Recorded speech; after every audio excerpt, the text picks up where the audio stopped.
அனைவருக்கும் வணக்கம். முல்லா கதைகள் தான் பார்த்துட்ருக்கோம். இப்போது இந்த முல்லா கதைகளோட அடுத்த ஒரு கதை பார்க்கலாம்.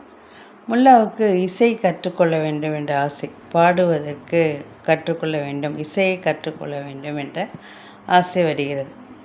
அதனால் ஒரு நன்கு தேர்ச்சி பெற்ற ஒரு சங்கீத வித்வான், சங்கீத ஆசிரியர் அவரிடம் போய் அவர் இசையை கற்றுக்கொள்ள வேண்டும் என்று கூறுகிறார். அப்பொழுது அவர் கூறுகிறார், அந்த சங்கீதம் கற்றுக் கொடுக்கும் ஆசிரியர் அவர் என்ன கூறுகிறார் என்றால், இந்த முதல் மாதம் நீங்கள் கற்றுக்கொள்வதற்கு 100 பொற்காசுகள் கொடுக்க வேண்டும், அதுக்கு அடுத்த மாதம் 60 பொற்காசுகள் கொடுக்க வேண்டும், அது அடுத்த மாதம் 50 பொற்காசுகள் கொடுக்க வேண்டும். இப்படி ஒவ்வொரு மாதமும் குறைந்து கொண்டே வரும்.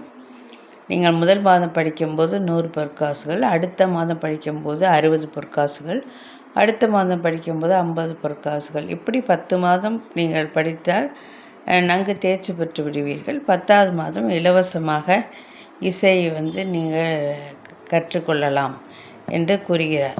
இந்த மாதிரி நீங்கள் ஒவ்வொன்றாக கொடுத்து கொண்டே வரும்பொழுது 10ஆவது மாதம் அது இலவசமாகிவிடும், இலவசமாகவே நீங்கள் கற்றுக்கொள்ளலாம் என்று கூறுகிறார்.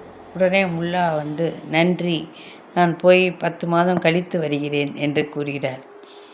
ஏன் என்று கேட்கிறார் அந்த இசை கற்றுக் கொடுக்கும் ஆசிரியர்.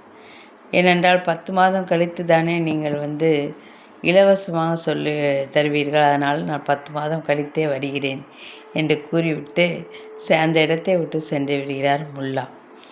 இப்படி அந்த நகைச்சுவை திறனுடன் அதே போல் சிந்திக்கவும் வைத்து அந்த ஆசிரியர் சொன்னதை கேட்டு தனக்கு இசையை கற்றுக்கொள்ள வேண்டும் என்ற ஆசை இருந்தாலும் அந்த ஆசிரியருடைய அந்த